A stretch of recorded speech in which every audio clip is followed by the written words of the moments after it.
Сәлем балақай, сені каналда көргеніме өте қуаныштымын. Бүгін біздер әліппе сабағынан О дыбысы мен әріпімен танысатын боламыз.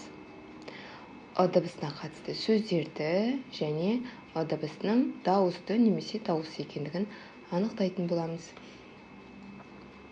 Алдымен оқулықтағы тапсырмаларға назар аударайық. Суреттегі қыз балаларға ырысты және асыл деп ат қояйық. Ырысты не істеді? Ырысты тәрелке жуды. Асыл не істеді? Асыл қасықтарды құрғатты. Ыдыстар қандай болды? Ыдыстар тап-таза болды. Біздер балақай сұрақ қою арқылы сурет бойынша 3 сөйлемнен тұратын мәтінді құрастырдық. Енді осы мәтіннің ішіндегі ыдыстар тап-таза болды деген сөйлемді алайық. Ыдыстар, ыдыс. Кәне бірге буынға бөліп айтып көрейік. Ыдыс. 2 буыннан тұрады. 2 дауысты дыбыс бар, 2 дауыссыз дыбыс бар. Кәне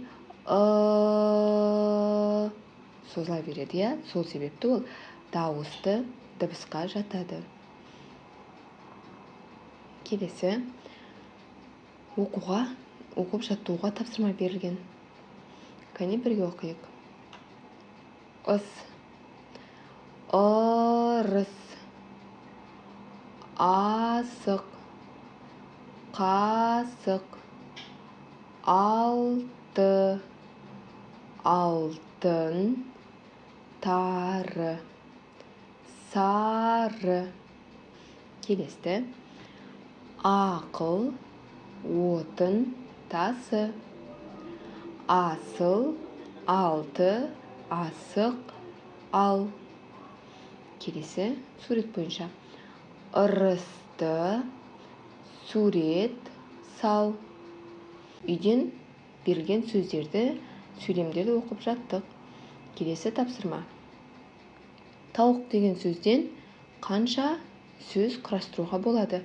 Осы жердегі әріптерді пайдалану арқылы. Кәне бірінші тау. Ық деген сөз бар, иә? Келесі ау. Одан кейін уық деген сөз бар. Киіз үйдің бөлігі. Уық деген сөз бар, иә? Осылай бір сөзден бірнеше сөздер құрастыруға болады.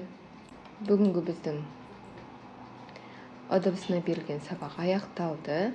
О дыбысының дауысты дыбыс екенін білдік. Және О дыбысы сөздің басында, ортасында және соңында келетінін білдік.